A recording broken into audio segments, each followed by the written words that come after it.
இதற்கு முன்பாக பேசும்பொழுது விக்கி அவர்கள் சொன்னார்கள், இந்த திரைப்படம் எல்லாவற்றையும் மறப்பதற்கு என்று குறிப்பிட்டார்கள். ஆனால் இந்த படத்தை பார்க்கும் பொழுது, இந்த ட்ரெய்லரை, இந்த பாடல்களை பார்க்கும் பொழுது எதையுமே மறக்க முடியாது என்கிற உணர்வுகள் தான் எனக்கு தோணுச்சு. ஜன்னலிலிருந்து நீங்கள் பார்க்க வேண்டாம், எங்கள் வீட்டுக்குள் வந்து பாருங்கள் என்று தயாரிப்பாளர் அவர்கள் சொன்னார்கள். உங்கள் வீட்டில் அல்ல, உங்கள் மடியில் படுத்து இந்த கதையை கேட்பது போல இருக்கிறது. இதை பார்க்கும் பொழுது என்னோட கண்ணு அப்படியே ஒரு நிமிஷம் கலங்கிருச்சு. ஒரு ட்ரெய்லரை பார்த்து நான் கண் கலங்கியது இந்த அந்தோணி திரைப்படத்தை பார்த்தேன். நண்பர்களே, இந்த படத்தின் தயாரிப்பாளர் யார் எனக்கு தெரியாது. இசையமைப்பாளர் ஐயா இசைஞானி இளையராஜா அப்படின்னு மட்டும்தான் எனக்கு தெரியும். 2 இளைஞர்கள் என்னை தேடி வந்தாங்க. அதில் தம்பி ஜெனேஸ்வரன் என்னை பார்த்தான். தான் இலங்கையிலிருந்து இலங்கை மண்ணில் ஒரு படம் எடுத்திருக்கிறதாகவும், அந்த படத்துடைய ஆடியோ வெளியீட்டுக்கு நீங்கள் வரணும் அப்படின்னு என்கிட்ட கேட்டுக்கிட்டான். நான் அந்த இளைஞனை ரொம்ப ஆச்சரியமாக பார்த்தேன். ரொம்ப கொஞ்சம் வயசுள்ள ஒரு இளைஞன்.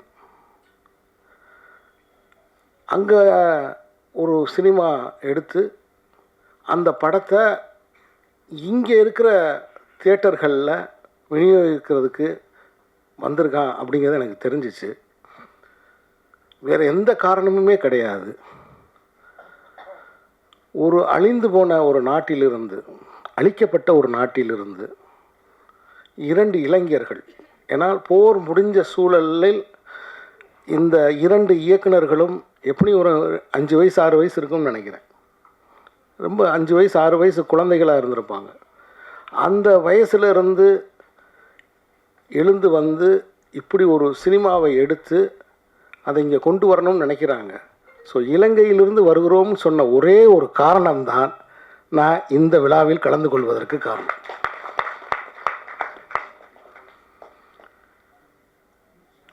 இசைஞானி இளையராஜா அவர்கள் இந்த படத்துக்கு இசை என்று சொன்னார்கள்.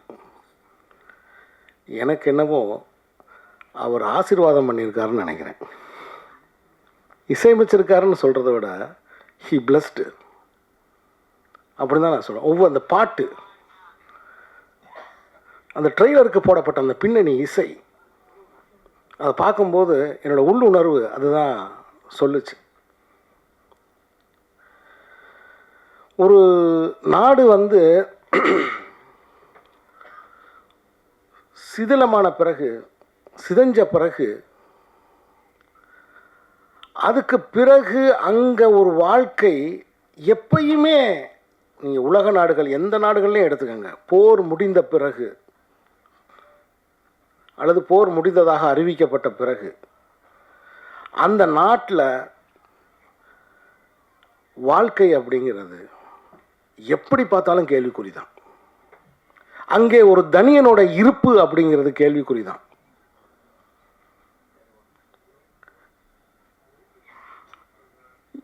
எப்போ வேணாலும் யார் வேணாலும் எதற்காக வேணாலும் கேள்வி கேட்பார் இல்லாமல் கைது செய்யப்படலாம் அப்படிங்கிற ஒரு வாழ்க்கை அதன் பிறகு அங்கே எப்பவுமே இருந்துக்கிட்டே இருக்கும். ஒரு அச்சம் எப்போ வேணாலும் இருந்துக்கிட்டே இருக்கும்.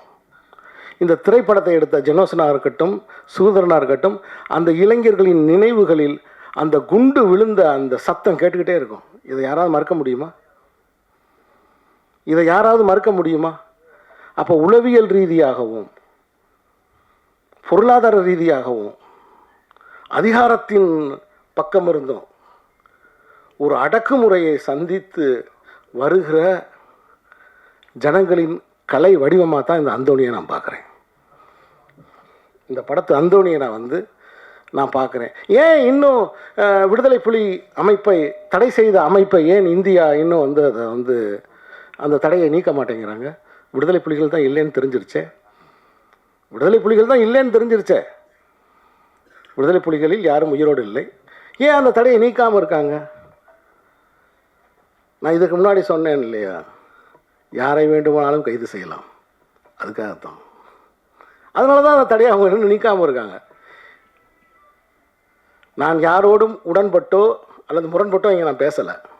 என்னுடைய கருத்தை நான் சொல்கிறேன். சமீபத்தில் பத்திரிகைகளில் நான் பார்த்தேன், இன்னும் அந்த வழக்கு நடந்து கொண்டிருக்கிறது, இன்னும் அந்த தடையை நீக்கம் பண்ணலன்னு. அது காரணம் அதுதான். நண்பர்களை, முதலில் இந்த படத்தில் பணியாற்றிய அந்த ஒளிப்பதிவாளருக்கு என்னுடைய மனப்பூர்வமான வாழ்த்துக்கள். அந்த கடலையும் அந்த அலையையும் அந்த வாழ்க்கையையும் அப்படி கண் முன்னாடி கொண்டு வந்து தத்ரூபமாக அதை கொண்டு வந்து வச்சுருக்கார். அதே மாதிரி இந்த படத்தில் நடிச்சிருக்கிற என்னுடைய அருமை நண்பர் வின்சென்ட். இனிமேல் வின்சென்ட், உங்கள் பேர் அந்தோணி வின்சென்ட். நான் வின்சென்ட்டை நான் மன்னிப்பு கேட்டுக்கிறேன். நீ இவ்வளவு சிறந்த ஒரு நடிகன்னு எனக்கு தெரியாமல் போயிடுச்சு. என்னை மன்னிச்சிரு. ஏன்னா ஒரு 2-3 படம் நான் நடிக்கிறதுக்கு கூப்பிடுவேன். அப்போ ஒரு நார்வேயில் இருப்பார், ஸ்ரீலங்காவில் இருப்பார். சந்திக்க முடியாமல் போயிட்டு இருந்துச்சு. ஆனால் அவ்வளவு கண்ட்ரோல்டாக ஒரு முழு படம் பார்த்த ஒரு திருப்தி எனக்கு இந்த ட்ரெய்லரில் எனக்கு கிடைக்கிது. ஒரு ஆக்டர், ஒரு கம்ப்ளீட் ஆக்டர் தான் அந்த எமோஷன்ஸ் ஹோல்டு பண்ண முடியும். ஒரு சின்னதாக நிமிர்ந்து பார்க்கணுன்னா கூட அந்த எமோஷன்ஸ் அது அதில் கொண்டு வர்றாரு அதில். ஸோ எனக்கு நவயுக இலங்கை சினிமாவிலிருந்து ஒரு புதிய சக்தி ஒன்று உருவாகியிருக்கிற மாதிரி தான் எனக்கு தோணுது இந்த படத்தை பார்க்கும்போது. என்னுடைய இந்த ட்ரெய்லரை பார்க்கும்போது எனக்கு என்னுடைய ஆள் மனம் அதை தான். ஸோ அவ்வளோ நேர்த்தியாக இருக்குது,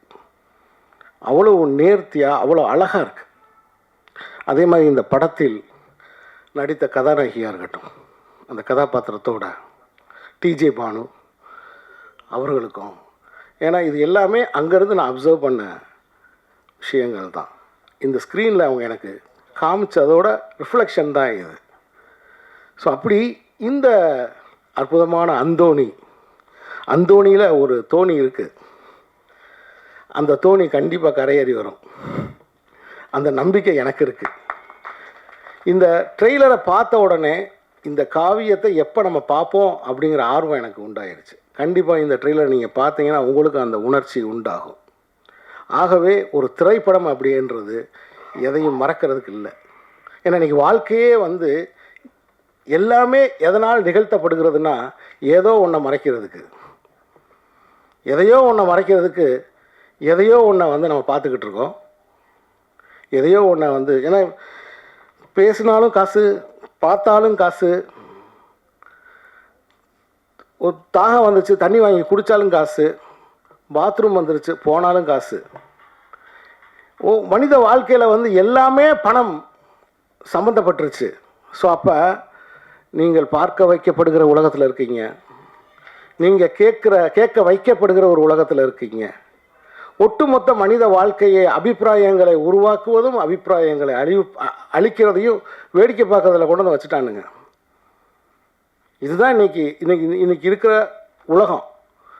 ஸோ அப்படி இருக்கிற உலகத்தில் ஈழத்து மக்களை, அவருடைய வாழ்வியலை உயிரோட்டமாக, போருக்கு பின்னான அந்த வாழ்க்கையை, அவர்களுக்குள்ளே இருக்கக்கூடிய பரிதவிப்பை காட்டுகிற இந்த அந்தோணி திரைப்படம் மாபெரும் வெற்றி அடையும் அப்படிங்கிறது என்னுடைய கருத்து. இந்த வெற்றிக்கு பத்திரிகையாளர்களாகிய நீங்கள் உறுதுணை இருக்க வேண்டும். எனக்கு அந்த நீர்ப்பறவை காலங்கள் ஞாபகத்துக்கு, தேவராஜ் இருக்கார், நீர்ப்பறவை காலங்கள் எனக்கு ஞாபகத்துக்கு வந்துச்சு. இந்த படத்தை நீங்கள் சுமந்து கொண்டு போய் மக்கள்கிட்ட சேர்க்கணும். ஒவ்வொரு சிறிய படத்துக்கும் ஒரு எழுத்தாளனுக்கு பத்திரிகையாளர் தான் துணை, வேறு யாருமே கிடையாது. அந்த இளைஞர்கள் எடுத்த இந்த படத்தை, அந்தோணிங்கிற படத்தை மக்கள் மன்றத்துக்கு கொண்டு போய் சேர்க்கணும். இதோடைய தயாரிப்பாளருக்கு, அவர் பேர் என்ன சொன்னீங்க, ரமணன், தயாரிப்பாளர் ரமணன் அவர்களுக்கு என்னுடைய இதயபூர்வமான வாழ்த்துக்களை தெரிவித்துக் கொள்கிறேன். ஒரு தரமான படத்தை நீங்கள் எடுத்ததுக்கு. படத்தின் இசையமைப்பாளர்களுக்கு என்னுடைய இதயபூர்வமான வாழ்த்துக்கள். இப்படி ஒரு இசையை தந்ததுக்கு நன்றி, வணக்கம். Thank you, sir. Thank you. Beautifully said. அடுத்தபடியாக சார் சொன்ன மாதிரி தான் ஒரு மன்னிக்கணும், எப்பயுமே எங்கள் அம்மாவை மறந்துட்டேன். அகிலா பாலுமகேந்திரா அம்மா. நான் எதிர்பார்க்கவே இல்லை அம்மா இங்கே வருவா. நான் வீட்டுக்கு போய் பார்க்கணுன்னு நினச்சிட்டே இருந்தேன். ஏன்னா போன புத்தகம் நான் எழுதின அந்த தயைங்கிற புத்தகம் வந்து நான் அந்த அம்மா தயையில் நதி அழகி நாதன் பதிப்பகம் வெளியிட்ட நதி அழகின்ற புத்தகத்தை அம்மாவுக்கு தான் நான் டெடிகேட் பண்ணியிருந்தேன், அகிலா பாலுமகேந்திரா அம்மாவுக்கு. எப்படி சொல்கிறது, ஒரே வார்த்தையில் சொல்லணுன்னா, நான் மதுரையில் ஒரு அம்மாட்ட வளர்ந்துக்கிட்டு இருந்தேன். சென்னைக்கு வந்ததும் அந்த அம்மாட்ட வந்துட்டேன் நான். எனக்கு இன்னும் என் அடி வயத்தில் வந்து அம்மா எனக்கு போட்ட சாப்பாடு சூடாக இருக்குது. அகிலா பாலுமகேந்திரா அம்மா எனக்கு போட்ட சாப்பாடு இன்னும் என் அடி வயத்தில் சூடாக இருக்குது. அம்மா இந்த விழாவுக்கு, ஏன்னா அம்மா வந்து யாழ்ப்பாணம், மட்டக்களப்பு, அம்மா வந்து மட்டக்களப்பு. ஸோ அம்மா வந்து இந்த வெளியீட்டு விழாவுக்கு வந்தது உண்மையில் எனக்கு அவங்களுக்கு பார்க்க கிடைச்சது எனக்கு ரொம்ப ரொம்ப சந்தோஷம். ஏன்னா நான் எடுக்கிற எல்லா படத்துக்கும் நான் அம்மாவை போட்டு காமிப்பேன். இப்போ எடுத்து வச்சுருக்கிறது இடி முழக்கம் மட்டும் இன்னும் போட்டு காமிக்காமல் இருக்கேன். ஏன்னா அது வந்து அம்மாவோட கொள்கைகளுக்கு கொஞ்சம் எதிராக இருக்கும். ஏன்னா இப்போ இங்கே ஃபெஸ்டிவலுக்கே நம்ம படம் எடுத்தோம்னா லைஃப்பில் இருக்க ஃபெஸ்டிவல் எடுத்துருவாங்க போல தெரியுது. அதனால் வந்து அது கொஞ்சம் கமர்ஷியலான படம். அந்த படம் ஒரு 5 பாட்டு 5 சண்டை அப்படின்னு அது ஒரு மாதிரியான ஒரு படம், அது த்ரில்லர் படம் அது. அதனால் அதை இன்னும் கொஞ்சம் காமிக்காமல் நான் இருக்கேன். நன்றி. முக்கியமாக இந்த 2 இயக்குநர்கள் தம்பிக ஜனர்சனும் சுகீதரனும், ஏன்னா அவங்களாம் வந்து இப்போ உள்ள இந்த கமர்ஷியல் தமிழ் சினிமாக்களை பார்த்து வளர்ந்த குழந்தைகளாக இருப்பாங்க. அப்படி இருந்துமே அதெல்லாம் தவிர்த்துட்டு அவங்க வாழ்க்கைக்குள்ளேருந்து அவங்க மண்ணிலேருந்து ஒரு கதை எடுக்கிறதுக்கு வந்து ஒரு மிகப்பெரிய தெளிவு வேணும். அந்த தெளிவுக்காக உங்களை 2 பேருக்கும் முதல்ல வாழ்த்துகள். படம் நான் பார்த்துட்டேன், ரொம்ப நல்லா இருந்தது. ஒரே ஒரு வேண்டுகோள் மட்டும்தான், ஏன்னா கண்டிப்பாக வந்து தயாரிப்பாளர் சொன்ன மாதிரி எங்கள் கதைகளை வந்து எங்கள் ஜன்னல் வழியாக பார்க்காம எங்கள் வீட்டுக்குள்ளே வந்து பாருங்கன்னு சொல்கிறாங்க. அதே மாதிரி இந்த ஈழத்து பின்புலத்திலேருந்து நம்ம நிறைய கதைகள் சொல்ல வேண்டியது இருக்குது. எப்படி இங்கே இன்றைக்கி வந்து மலையாள படங்கள் பார்க்கும்போது அந்த நிலப்பரப்பும் அவளுடைய வாழ்க்கையுடைய வாழ்வியல் சூழலும் வந்து நமக்கு ஒரு ஏதோ ஒரு விதத்தில் நம்மளை இழுக்குது, புதுசாக ஒரு தன்மை ஏற்படுத்து கதைகளை தாண்டி. அது மாதிரி ஈழத்தில் பதிவு பண்ணப்பட வேண்டிய அவ்வளோ விஷயங்கள் இருக்குது. ஈழத்திலிருந்து வரக்கூடிய படைப்பாளர்கள் இங்கே தமிழ் சினிமாவுடைய தாக்கத்திலிருந்து முதல்ல விடுபட்டால் நிறைய ஒரு முக்கியமான படங்கள்லாம் வரும் அப்படிங்கிறது இந்த நேரத்தில் நான் பதிவு செய்து கொள்கிறேன். அது ஒரு தன்னிச்சையான இண்டஸ்ட்ரியாக மாறணும், அது ரொம்ப முக்கியமானதாக இருக்குது. அதுக்கு இது வந்து ரொம்ப ஒரு வெளிச்சமாக தெரியுது. ஒரு தன்னிச்சை இன்னும் இந்த இந்திய சார்பு இல்லாமல் தமிழ் சினிமா துறைகளுடைய ஆளுமைகள் சார்பு இல்லாமல் ஒரு தன்னிச்சையான அந்த ஒரு இண்டஸ்ட்ரியாக ரொம்ப சீக்கிரம் வரும் அப்படிங்கிற நம்பிக்கையை வந்து இந்த படம் கொடுத்துருக்கு. இதுக்கு அடுத்து சோமிதரன் தோழர் ஒரு படம் எடுத்து முடிச்சிருக்கிறாரு. இங்கே இருக்கிற விஜயதரன் தோழர் ஒரு படம் எடுக்க இருக்கிறாரு. இப்போ அசின்னு ஒரு தோழர் வந்து அவர் ஒரு படம் எடுத்துகிட்டு இருக்காரு. ஸோ நம்பிக்கைகள் நிறைய இருக்குது நமக்கு. கண்டிப்பாக உங்களுடைய தன்னிச்சையான அந்த ஒரு இண்டஸ்ட்ரிக்கு எப்போதும் நாங்கள் துணை நிற்போம் என்று கூறி விடைபெறுகிறேன். நன்றி, வணக்கம். கொஞ்சம் லேட் ஆயிடுச்சு வரும்போது. ஆக்சுவலி ஹாஸ்பிட்டலுக்கு போய் வர அந்த மாதிரி ஒரு டைம் வந்தாச்சு. பட் அதுக்கு சாரி. இந்த நான் ஏற்கனவே ட்ரெய்லர் பாடங்கள் படம் பார்த்துட்டேன். ஸோ அது உங்களுக்கு பிடிக்கும்னு நான் நம்புகிறேன். கண்டிப்பாக நம்ம இவ்வளோ கேமரா முன்னாடி நடித்தாலும் இந்த மேடையில் பேசுகிறது ரொம்பவே கஷ்டம் உண்மையாகவே. ஆனால் மேடையில் இருக்கிற நிறைய ஆள் வந்து எனக்கு பிடிச்சி போச்ச ஆள். ஸோ அவங்கள எல்லாருக்கும் இங்கே வந்ததுக்கு நன்றி. லெனின் பாரதி அவர்கள், சீனு அவர்கள், நீங்கள் எல்லோரும்.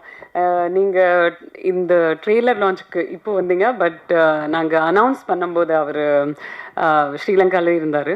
ஸோ அப்போ கூட ரொம்பவே நீங்கள் ஹெல்ப் பண்ணுறீங்க. ஸோ அதுக்கு ரொம்ப நன்றி. இந்த படத்தை பண்ணும்போது வந்து நாங்கள் எல்லாரும் இப்போது ட்ரெய்லரில் இருக்கோம், சினிமாவில் இருக்கோம். எங்களுக்கு எல்லாருக்கும் ஒரு ஸ்க்ரீன் ஸ்பேஸ் இருக்குது. பட் அந்த ஊர் மக்கள், அங்கே இருக்கிற ஃபிஷர்மேன், அவங்களெல்லாம் வந்து ஒரு இது ஸ்ரீலங்காவோட ராஜா ஹரிಶ್ಚಂದ್ರ மாதிரி ஃபீல் பண்ணாங்க. அவங்க வந்து அந்த ஊர் மக்கள் வந்து எல்லாருக்கும் ஹெல்ப் பண்ணி, குட்டி குட்டி பசங்கள் வந்து கூப்பிடுறதுக்கு ஒரு ஈடி இல்லாத அந்த குட்டி பசங்க வந்து இப்போ ஒரு சின்ன ஈடி, அந்த மாதிரி நிறைய மக்கள் வந்து அப்படியே ஹெல்ப் பண்ணாங்க. சாப்பாடு கொடுக்கறதுக்கு, பாத்ரூம் கொடுக்கறதுக்கு, நிறைய திங்ஸ் பண்ணுறதுக்கு. ஸோ இது வந்து அவங்களோட ஒரு ராஜா ஹரிಶ್ಚಂದ್ರ மாதிரி ஃபீல் பண்ணி இந்த படத்தை வந்து பாருங்கள், தியேட்டருக்கு வாங்க. அது மட்டும் தான் சொல்ல முடியும். போதும், நன்றி. Oh, I think everybody did a great performance. What else I can say? Thank you. தங்கச்சி பேசினா அப்புறம் அண்ணா கண்டிப்பாக பேசணும். இதில் முக்கியமான ஆள், அவருக்கும் எனக்கும் ஒத்தே வராது, எதுனோ தெரியல. அவரோட ஃபஸ்ட்டு படம் நீலராவிலேருந்து அவர் ஒரு டைரக்டருக்கும் ப்ரொடியூசருக்கும் மட்டுமே பக்கபலமாக இருப்பார். என்ன சொன்னால், அவருக்கு கிடைக்கிற படம் எல்லாமே லோ பட்ஜெட்டில் தான் கிடைக்கும். அதுக்குள்ள என்னாவது செஞ்சு இந்த படத்தை கொண்டோன்றக்காண்டி சொல்லி, விக்கி அண்ணா முதல்ல உங்களுக்கு நான் சாரி கேட்டுக்கிறேன். விக்கி அண்ணா வாங்க, முதல்ல மன்னிச்சுக்கோங்க, நான் தான் கூட உங்களோட சண்டை பிடிச்சிக்கிறேன். இப்போ நீங்கள் பேசும்போது தான் தெரிஞ்சு எங்களை விட ஈழத்தை பற்றி உங்களுக்கு எவ்வளோ தெரிஞ்சிருக்குன்னு. எங்களை விட என்னை விட உங்களுக்கு அவ்வளோ சினிமா தெரிஞ்சபடியாக தான் நீங்கள் அவ்வளவு கடினமாக எல்லா கெட்ட வார்த்தைகளையும் எல்லா கெட்ட பேரையும் உங்களுக்குள்ளே வச்சுக்கிட்டு சிரிச்சுக்கிட்டு ஒன்றும் தெரியாத மாதிரி இருந்ததுக்கு. ஸோ இப்படி ஒரு மேடையில் மன்னிப்பு கேட்குறதுக்கு நான் பயப்படலை. நான் எல்லாம் கோவக்காரன்னு சும்மா சொல்கிறாங்க. எனக்கு நியாயமாக இருந்தால் கோபம் வராதுங்க, அநியாயமாக இருந்தால் கோபம் வரும். தேங்க்ஸ் விக்கினா. அடுத்தது ஜிபிடி தமிழன் எழில் அவர்கள், ஒரு ரேப் சிங்கர், அவரும் ஈழத்து கலைஞர்.